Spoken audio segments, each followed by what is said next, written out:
আসসালামু আলাইকুম। প্রিয় শিক্ষার্থী, আশা করি সকলেই ভালো আছো। সকলকে শুভেচ্ছা জানিয়ে শুরু করছি। আমি মোহাম্মদ ওমর ফারুক, সহকারী শিক্ষক গণিত, police line school and college, Bogura. আজকে নবম শ্রেণীর উচ্চতর গণিত অসীম ধারা নিয়ে আলোচনা করব। তাহলে এই অসীম ধারা এক প্রকারের ধারা। আমরা শুরুতেই এই ধারাটি বোঝার জন্য অনুক্রমের দিকে ধাবিত হব। সেখান থেকে আমরা ধারাতে আসব, অসীম ধারায় আসব, এবং এই অধ্যায়ের আমাদের গুরুত্বপূর্ণ আরেকটি সূত্র রয়েছে, যেটি হচ্ছে আমাদের ধারাটির অসীমিতক সমষ্টি। আমরা এই অসীমিতক সমষ্টিটা একটু বুঝবো। এরপরে আমরা পরবর্তী ধাপেতে অঙ্কতে চলে যাব। তাহলে আমরা শুরুতেই এই অধ্যায়ের প্রাথমিক আলোচনা নিয়ে শুরু করব। তাহলে চলে যাই আর কি প্রাথমিক আলোচনার মধ্যে।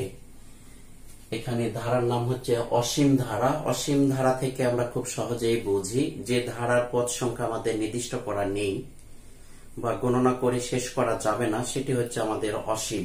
সেখান থেকে হচ্ছে আমাদের ধারা। তাহলে ধারাটি তৈরি করতে গেলে আমাদের আগে অনুক্রমের ধারণা থাকতে হবে। তাহলে আমরা শুরুতেই যাব সেই অনুক্রম নিয়ে। তাহলে এখানে অনুক্রম কি বা কাকে বলে, বা অনুক্রম বলতে কি বুঝি। তাহলে কতগুলো রাশি একটা বিশেষ নিয়মে ক্রমান্বয়ে এমনভাবে সাজানো হয় যে প্রত্যেক রাশি তার পূর্বের ও পরের পদের সাথে কিভাবে সাজানো তা জানা যায়, বা কিভাবে সম্পর্কিত তা জানা যাবে। সম্পর্কটা কিভাবে তৈরি হচ্ছে সেটি আমরা বুঝতে পারবো বা জানতে পারবো। এভাবে সাজানো রাশিগুলোর সেটকে অনুক্রম বলে। তাহলে আমরা বুঝলাম যে কতগুলো রাশি একটা বিশেষ নিয়মে সাজানো থাকবে, তার পূর্বের পদ বা তার পরের পদ কি হবে আমাদের অনেকটাই আইডিয়া আমরা নিজে থেকেই জানবো যে এইরকম ধারাটির আমাদের পদ সংখ্যা এইভাবে চলছে। যেমন এখানে আমি একটি উদাহরণস্বরূপ লিখেছি 1, 4, 7, হচ্ছে 10। এটার আর একটু কথা আমি একটু বলে নেই যে অনুক্রম যখন আমরা লিখবো তখন অবশ্যই আমাদের কমা চিহ্ন ব্যবহার করতে হবে। এখানে কোনো প্লাস বা মাইনাস চিহ্ন আমরা ব্যবহার করতে পারবো না। অনুক্রমের পদগুলো আলাদা করার জন্য আমাদের কমা ব্যবহার করতে হবে। এবং অনুক্রমের কোনো শেষ পদ থাকে না। অনুক্রমের শেষ পদ আমাদের অসীম পর্যন্ত চলমান চলতে থাকবে এটি। আচ্ছা, তাহলে এখন দেখি এটি কেমনে অনুক্রম হলো। যেমন আমাদের প্রথম পদে আমরা এখানে দিয়েছি 1, তারপরে এখানে হচ্ছে 4, এখানে 7, এখানে হচ্ছে 10, অর্থাৎ 3 করে আমাদের বৃদ্ধি পাচ্ছে। এখানে প্রত্যেকটা পদের পার্থক্য হচ্ছে আমাদের 3। সুতরাং তাহলে পরের পদ কত হবে আমরা বুঝতে পারছি যে 10 এর সাথে আমরা 3 যদি যোগ করে দেই তাহলে এটি হবে হচ্ছে 13। এরপরে 13 এর সাথে 3 যোগ করে দিলে আমাদের 16। তাহলে এইভাবে এই অনুক্রমটি সামনের দিকে ধাবিত হবে। তাহলে এটি হচ্ছে আমাদের জন্য একটি অনুক্রম। এটি অষ্টম শ্রেণীর বইয়েতে আমাদের যে প্যাটার্ন নামে পরিচিত ছিল সেই প্যাটার্নটি এখানে পরিপূর্ণভাবে অনুক্রমে রূপান্তরিত হয়েছে। অনুক্রমকে ইংরেজিতে সিকোয়েন্স বলে। আচ্ছা, আমরা এরপরে আসি। তাহলে অনুক্রম থেকে ধারাতে আসি। অনুক্রম থেকে আমাদের ধারার উৎপত্তি বা উৎপন্ন। তাহলে ধারা কোন অনুক্রমের পদগুলো পরপর যোগ চিহ্ন দ্বারা যুক্ত করলে ধারা পাওয়া যায়। তাহলে কোন অনুক্রমের মাঝে যদি আমরা প্লাস চিহ্ন দ্বারা যুক্ত করে দেই বা প্লাস চিহ্ন দিয়ে দেই তাহলে সেটি ধারাতে পরিণত হয়ে যাবে, ধারায় রূপান্তর হয়ে যাবে। ধারা প্রধানত দুই প্রকার। আমাদের প্রধান ধারা হচ্ছে দুই প্রকার। সেটি হচ্ছে সমান্তর ধারা এবং হচ্ছে গুণোত্তর ধারা। আমাদের ক্লাস 9 এবং 10 এর জেনারেল ম্যাথে অধ্যায় 13.1 ও 13.2 আমাদের একটিতে রয়েছে, প্রথমটাতে রয়েছে সমান্তর ধারা এবং দ্বিতীয়টিতে রয়েছে হচ্ছে গুণোত্তর ধারা। এ সম্পর্কে সেখানে মোটামুটি ভাবে বিস্তারিত একটু বলা হয়েছে।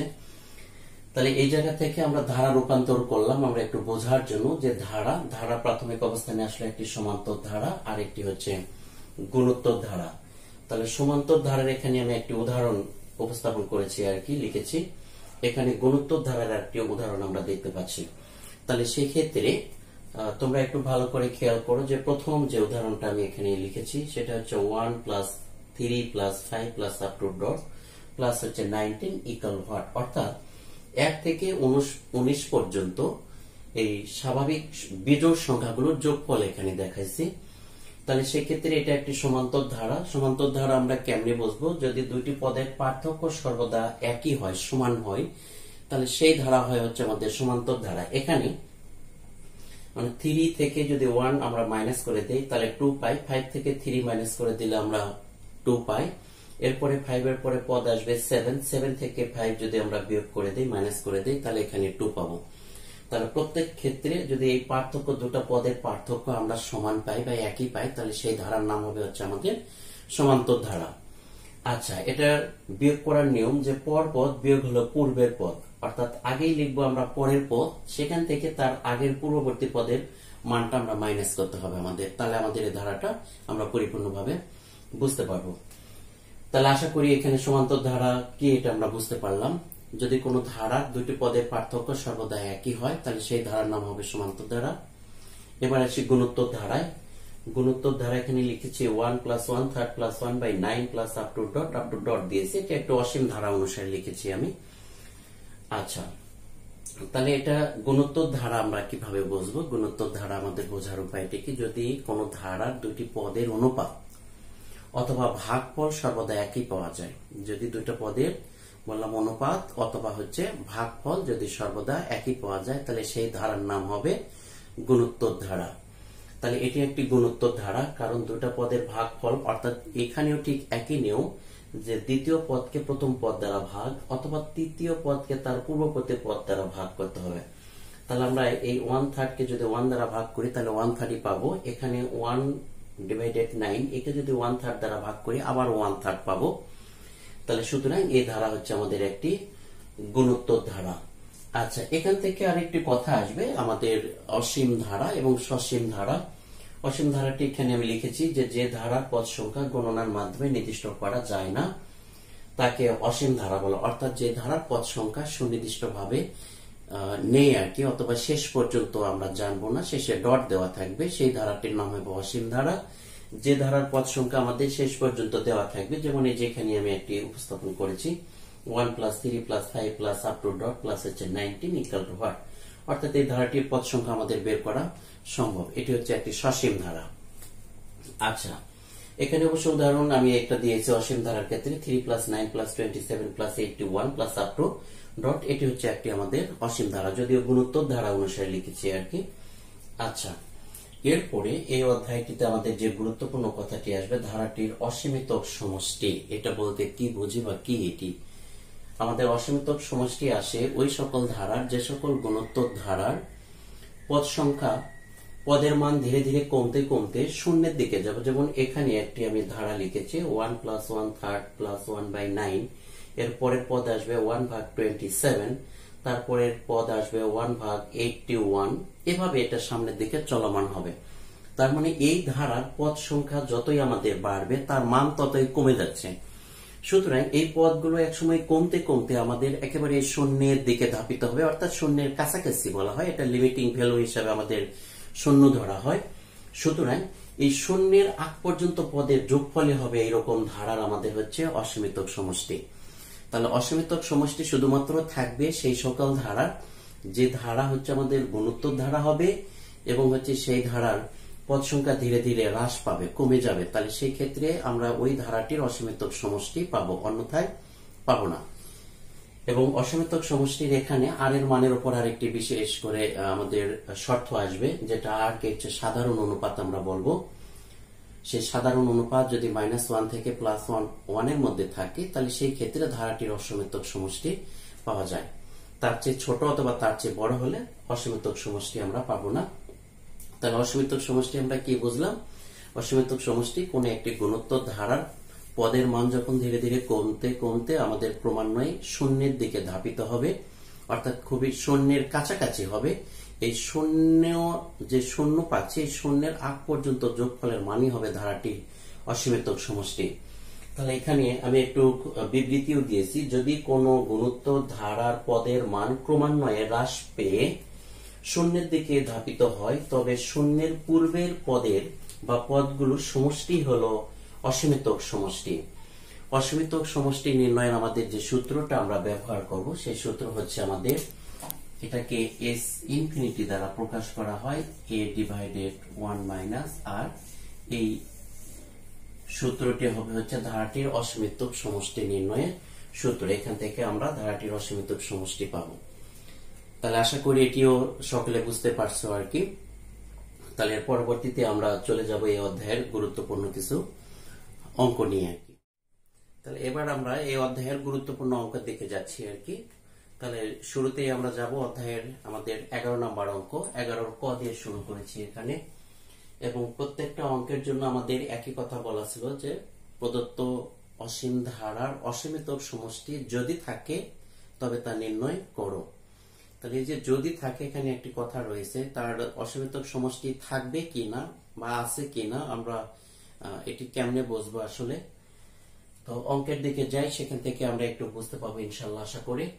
তাহলে ধারাটি আমি তুলে নিয়েছি 1 + ½ + 1/4 + 1/8 + আপ টু ডট। এটিতে বলা হয়েছে ধারাটির অসীমিতক সমষ্টি নির্ণয় করো। তাহলে এখানে ধারাটি অবশ্যই একটি গুণোত্তর ধারা। তাহলে এই ধারার প্রথম পদ a = 1 এবং সাধারণ অনুপাত r = দ্বিতীয় পদ ভাগ হচ্ছে প্রথম পদ। তাহলে আমরা এটার ফলাফল হচ্ছে r এর মান পাচ্ছি ½। যেহেতু r এর মানটা 1 অপেক্ষা ছোট, সুতরাং এই ধারাটির অসীমিতক সমষ্টি আমাদের আছে। আমি একটু পূর্বে বলেছিলাম যে কোনো একটি ধারার অসীমিতক সমষ্টি আছে কিনা বা থাকবে কিনা সেটা বোঝার জন্য আমাদের r এর মান -1 অপেক্ষা বড় হবে, +1 অপেক্ষা ছোট হবে। এই শর্তটিকে আমাদের মাথায় রাখতে হবে, মনে রাখতে হবে। তাহলে যেহেতু r <1 সেহেতু ধারাটির অসীমিতক সমষ্টি আছে। অতএব অসীমিতক সমষ্টি S ইনফিনিটি, অসীমিতক সমষ্টিকে S ইনফিনিটি দ্বারা প্রকাশ করা হয়। তাহলে S ইনফিনিটি = a/1 - r। আমি পূর্বেও বলেছি যে এটি হচ্ছে ধারাটির অসীমিতক সমষ্টি নির্ণয়ের আমাদের সূত্র। এটি জেনুইনলি আমাদের গুণোত্তর ধারার সূত্র থেকে এসেছে। আচ্ছা, এবার আমরা এর মান এখানে বসাই দিলাম, এর মান 1 এবং r এর মান আমরা এখানে প্রয়োগ করলাম ½ 1 ঠিক থাকলো। এখানে 1 থেকে ½ যদি আমরা বিয়োগ করে দেই তাহলে এখানে ½ পাই। এবার আমরা জানি একটি ভগ্নাংশ নিচে আরেকটি ভগ্নাংশ থাকলে আমাদের এটি জটিল ভগ্নাংশ নামে পরিচিত। এটিকে সরল করার নিয়ম হচ্ছে উপরের ভগ্নাংশ যা থাকবে আমরা লিখব, নিচের ভগ্নাংশকে আমরা উল্টে দিয়ে গুণ করে লিখতে হয়। নিচের সংখ্যাটি উপরে যায়, উপরের সংখ্যাটি নিচে আসে। তাহলে ফলাফল আমরা হচ্ছে পাই এখানে 2। তাহলে এই ধারাটির অসীমিতক সমষ্টি হবে 2, অর্থাৎ এই ধারাটির শূন্যের আগ পর্যন্ত পদের যোগফল হবে হচ্ছে আমাদের 2 আর কি। আচ্ছা, পরেরটি আমাদের খ নম্বর অঙ্ক 1/5 - 2/5² + 4/5³ - 8/5 আপ টু ডট। এই ধারাটির অসীমিতক সমষ্টি আমাদের নির্ণয় করতে হবে। তাহলে এখানে ধারার প্রথম পদ a = 1/5, সাধারণ অনুপাত r = দ্বিতীয়টা ভাগ হচ্ছে আমাদের প্রথম পদ। তাহলে দ্বিতীয় পদকে প্রথম পদ দ্বারা ভাগ করলাম। এই পদটি এখানে গুণ চিহ্ন, ভাগ চিহ্নকে যদি আমরা গুণ করে দেই তাহলে উল্টে যাচ্ছে আর কি। 5 যাবে উপরে, 1 আসবে নিচে। তাহলে 5 যদি এখানে চলে আসে উপরে, তাহলে সেই 5 দ্বারা এখানে 5 এর উপর স্কয়ার মানে 25, একে আমরা ভাগ করে দেব। ভাগ করলে 5 পাই। উপরে 2 যা আছে তাই, এর সাথে হচ্ছে মাইনাস চিহ্ন থেকে গেল। যেহেতু আমরা জানি যে এখানে r এর মান -1 অপেক্ষা বড় বাট +1 অপেক্ষা ছোট, সুতরাং আমাদের এই মানটি -1 অপেক্ষা বড়, সুতরাং ধারাটির অসীমিতক সমষ্টি আছে আর কি। তাহলে আমাদের ধারাটির অসীমিতক সমষ্টি এখানে কি হচ্ছে, অসীমিতক সমষ্টি S ইনফিনিটি = a/1 - r। তাহলে a ভাগ এখানে এর মান বসাই দিলাম, তারপর 1 মাইনাস এখানে r এর মান বসাই দিলাম, মাইনাসে মাইনাসে এখানে প্লাস হয়ে গেল। এরপরে আমরা এখানে পাচ্ছি লসাগু করলে যে 5 প্লাস হচ্ছে 2, তাহলে 7। তাহলে এখানে আমরা একবার একটু উল্টে দিয়েছি আর কি, যে 1/5 উপরের ভগ্নাংশটি ঠিক রাখলাম। 5 গেল উপরে, এখানে 5 + 2 7 আসলে নিচে। 5 এখানে ভাগ হয়ে যাচ্ছে বা কেটে যাচ্ছে, তাহলে উপরে থাকে 1, নিচে থাকে 7। তাহলে এই ধারাটির অসীমিতক সমষ্টি পাচ্ছি 1/7। এরপরে ঘ নম্বর অঙ্ক। ঘ নম্বর অঙ্ক তোমরা এই নিয়মে আসলে করে নিবা এটা। তাহলে এখানে ঘ নম্বর অঙ্ক 1 + 2 + 4 + 8 + আপ টু ডট আমাদের রয়েছে। এখানে ধারার প্রথম পদ a = 1, সাধারণ অনুপাত r = 2/1 সমান হচ্ছে 2। তাহলে এখানে যেহেতু r এর মান +1 অপেক্ষা হচ্ছে বড় পাওয়া গেছে, সুতরাং এর অসীমিতক সমষ্টি আমরা পাবো না, অর্থাৎ এই গুণোত্তর ধারার আমাদের অসীমিতক সমষ্টি নেই।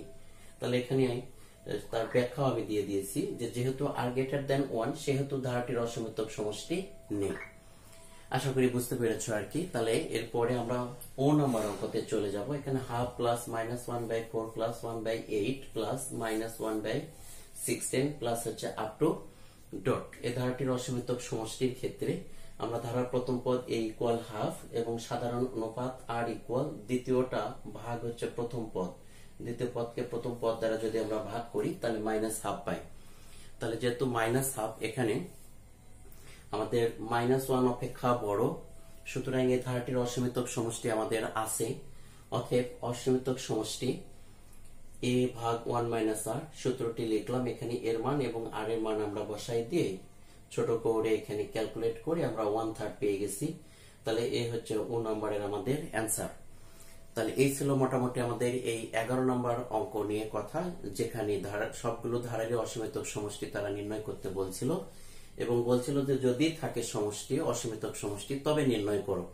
তাহলে আমরা এখানে 4টি অঙ্কের মধ্যে একটি অঙ্কের আমরা অসীমিতক সমষ্টি পেলাম না, বাকি 3টি অঙ্কেরই আমরা অসীমিতক সমষ্টি পেলাম।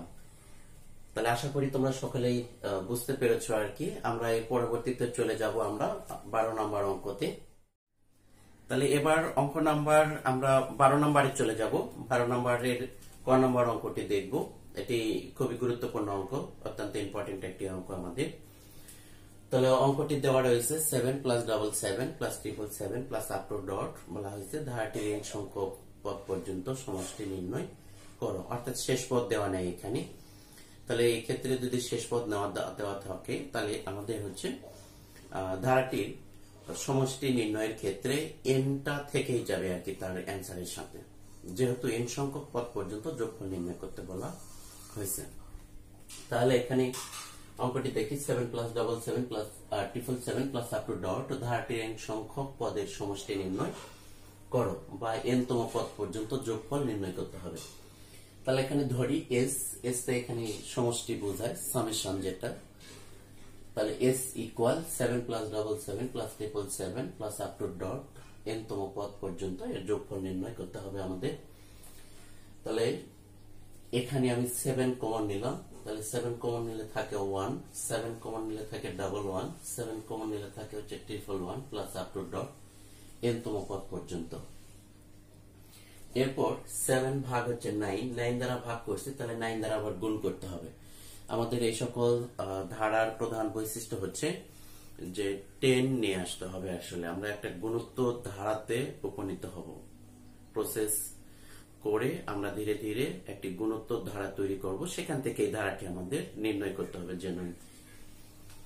আচ্ছা, তাহলে এখানে 7 ভাগ হচ্ছে 9 ইন্টু হচ্ছে 9, অর্থাৎ 7 কে আমরা 9 দ্বারা ভাগ করলাম, তাহলে এখানে 9 দ্বারা গুণ করে দিলাম। আবার এদিক যা আছে যতটুকু আমাদের ঠিক থাকলো। এবার এই 9 দ্বারা এদেরকে আমি গুণ করে দিচ্ছি। তাহলে প্রথম পদ 1 কে গুণ করলে 9, দ্বিতীয় পদ 11 কে গুণ করলে 99, 111 কে গুণ করলে 999 plus up to dot n তম পদ পর্যন্ত। এবার 7 ভাগ 9 ঠিক থাকলো। এখানে 9 কে ভেঙে লিখতেছি আমি, যেখানে 10 - 1 প্লাস এখানে 99 কে আমি ভেঙে লিখলাম 100 - 1, 999 একে ভেঙে লিখলাম 1000 মাইনাস হচ্ছে 1 plus up to dot n তম পদ পর্যন্ত। অর্থাৎ আগে আমি বললাম যে ধারাটিকে একটি গুণোত্তর ধারাতে আমরা পরিণত করব। তো গুণোত্তর ধারাতে পরিণত করতে গেলে এখানে আমাদের 10 নিয়ে আসতে হবে। আমাদের এই সকল অঙ্কে এখানে যে সংখ্যাগুলোই থাক না কেন সেটা প্রথমে আমরা কমন নেব, তাকে 9 দ্বারা ভাগ করে দেব, 9 দ্বারা আবার গুণ করে দেব, তাহলে আমরা প্রথমে এই আকারে পাবো। তো এমন আকার পাওয়ার পরে আমরা সেখান থেকে হচ্ছে 10 - 1, 100 - 1, 1000 - 1 করলে আমরা এই সংখ্যাগুলো দ্বারা একটি গুণোত্তর ধারা তৈরি করতে পারবো। 10, 100, তারপরে 1000। তাহলে পরবর্তীতে ঠিক তাই লিখতেছি এখানে 10 + 100 + 1000 প্লাস হচ্ছে আপ টু ডট n তম পদ পর্যন্ত। অর্থাৎ এই সংখ্যাগুলো দ্বারা আমি একটা ধারা তৈরি করে নিয়েছি এখানে। এরপরে মাইনাস কমন নিয়েছি, যে 1 এর সামনে যে মাইনাস গুলো আছে তাহলে একটা মাইনাস কমন নিচ্ছি। তাহলে সেক্ষেত্রে আমাদের এখানে মাইনাস কমন নিলে +1 +1 +1 আপ টু ডট এখানে nতম পদ পর্যন্ত হচ্ছে। তাহলে এইবার আমরা এটাকে একটা গুণোত্তর ধারা আরো একটু ভালো করে বোঝার জন্য সেখানে তৈরি করে নিলাম। এখানে 10 + 10 square + 10 cube plus up to dot nতম পদ পর্যন্ত মাইনাস হচ্ছে n লিখেছি এখানে 1 + 1 + 1 প্লাস আপ টু ডট nতম পদ পর্যন্ত এর ফলাফল শুধুমাত্র n পাবো। এটা একটু বোঝার জন্য ডান পাশে আমি ছোট করে একটু খসা করেছি 1 + 1 + 1 + 1 আপ টু ডট n সংখ্যক পদ পর্যন্ত বা nতম পদ পর্যন্ত যদি আমরা যোগফল নির্ণয় করি তাহলে তার ফলাফল n পাবো। একটু তোমরা ভালো করে বোঝার একটু চেষ্টা করো। যদি আমি এই ধারার যদি আমি বলি যে 5টি পদের সমষ্টি, কয়টি পদের? 5টি পদের সমষ্টি, তাহলে n এর মান আমাদের কত বসে যাবে? 5 বসবে। তাহলে এখানে n এর মান যদি 5 বসাই আর এখানে যদি 5টা 1 যোগ করি তাহলে 5টা 1 এর যোগফল যা হবে, যততম পদ পর্যন্ত যোগফল চাচ্ছি, তাহলে এখানে আমি চাইলাম যে 5টি পদের সমষ্টি, তাহলে n এর মান এখানে 5 আমরা পাচ্ছি। তাহলে এখানে n এর মান 5 আর এখানে হচ্ছে 5টা 1 এর যোগফল একই হচ্ছে আর কি। এই জন্য এখানে n সংখ্যক পদের সমষ্টি এই 1 গুলোর যদি হয় তাহলে শুধুমাত্র n লিখলে তার ফলাফল আমরা পেয়ে যাই। আচ্ছা, এরপরে এখান থেকে আমাদের এটি একটি গুণোত্তর ধারায় পরিণত হয়ে গেছে আর কি পরিপূর্ণভাবে। তাহলে সেই ধারাটি এখানে আমি উঠাই নিয়েছি। এরপর এখানে a ইকুয়াল হচ্ছে 10, r ইকুয়াল 10 স্কয়ার ভাগ হচ্ছে 10, অর্থাৎ আমাদের যে সাধারণ নিয়ম অনুসারে গুণোত্তর ধারা, এর প্রথম পদকে আমরা a দ্বারা প্রকাশ করি, সাধারণ অনুপাতকে r দ্বারা প্রকাশ করি। তাহলে r দ্বারা প্রকাশ করে আমরা r এর মানটা হয় হচ্ছে দ্বিতীয় পদ ভাগ হচ্ছে প্রথম পদ ইকুয়াল হচ্ছে 10 পাচ্ছি। তাহলে এই ক্ষেত্রে r এর মান হচ্ছে 1 অপেক্ষা বড়, সুতরাং গুণোত্তর ধারার আমরা একটি সূত্র জানি, সেটা হচ্ছে Sn equal a into r to the power n minus 1 divided r minus 1। যদি r এর মান 1 অপেক্ষা বড় হয় তাহলে এই সূত্রটি আমাদের সমষ্টি নির্ণয়ের ক্ষেত্রে প্রয়োগ করতে হয় গুণোত্তর ধারার ক্ষেত্রে। তাহলে আমরা সেই সূত্র অনুসারে যদি লিখি এখানে a into r to the power n minus 1 ভাগ হচ্ছে ডিভাইডেড হচ্ছে r মাইনাস 1, তাহলে এখানে এর মান বসাই দিলাম, এই যে 10 এর মান এখান থেকে আমরা বসাই দিচ্ছি 10, তারপরে 10 টু দ্য পাওয়ার n, এই যে r এর মান হচ্ছে আমাদের 10, তাহলে 10 টু দ্য পাওয়ার এখানে n বসবে, যে 10 to the power n minus হচ্ছে 1 ডিভাইডেড r মাইনাস 1, r এর মান 10 আবার বসাই দিলাম r মাইনাস 1 মাইনাস হচ্ছে n, অর্থাৎ এই মাইনাস দিয়ে n যেটা ছিল সেটা লিখলাম, এখানে সেকেন্ড ব্র্যাকেট দিয়ে ক্লোজ করে দিলাম। এরপরে 7 ভাগ 9 ঠিক থাকলো, এখানে 10 ঠিক আছে, এটুকু যা তা ঠিক আছে আমাদের। 10 মাইনাস 1 সমান হচ্ছে 9 মাইনাস হচ্ছে n। এখন আমি এটা দ্বারা একে গুণ করে দিচ্ছি, তাহলে এটা দ্বারা একে গুণ করলে এখানে 10 গুণন 7 70, তারপরে 9 গুণন 9 81, এরপরে এইটা এই 7 ডিভাইডেড 9 এটা এই পদটার সাথে অর্থাৎ n এর সাথে গুণ হয়ে যাবে, তাহলে মাইনাস এটা যদি গুণ হয়ে যায় তাহলে 7 n এর সাথে গুণ হবে আগে, ডিভাইডেড হচ্ছে 9 হলো। তাহলে এটি হলো আমাদের এই ধারাটি n সংখ্যক পদ পর্যন্ত হচ্ছে সমষ্টি বা যোগফল আমরা পেয়ে গেলাম, এটি হচ্ছে অ্যান্সার, অর্থাৎ s যেটা ধরে নিয়েছিলাম s ইকুয়াল টু আমাদের এটা হবে, এটি হচ্ছে অ্যান্সার। তো আশা করি এটি বুঝতে পেরেছো। এরপরে খ নাম্বার একটি অঙ্ক আছে, খুবই সিম্পল অঙ্ক, ঠিক সিমিলার অঙ্ক, এটি তোমরা করে নিবা আর কি। তো আজকের মতো এ পর্যন্তই থাকবে। আমি সকলের সুস্বাস্থ্য কামনা করে সকলকে ধন্যবাদ জানিয়ে এখানেই শেষ করছি। আল্লাহ হাফেজ।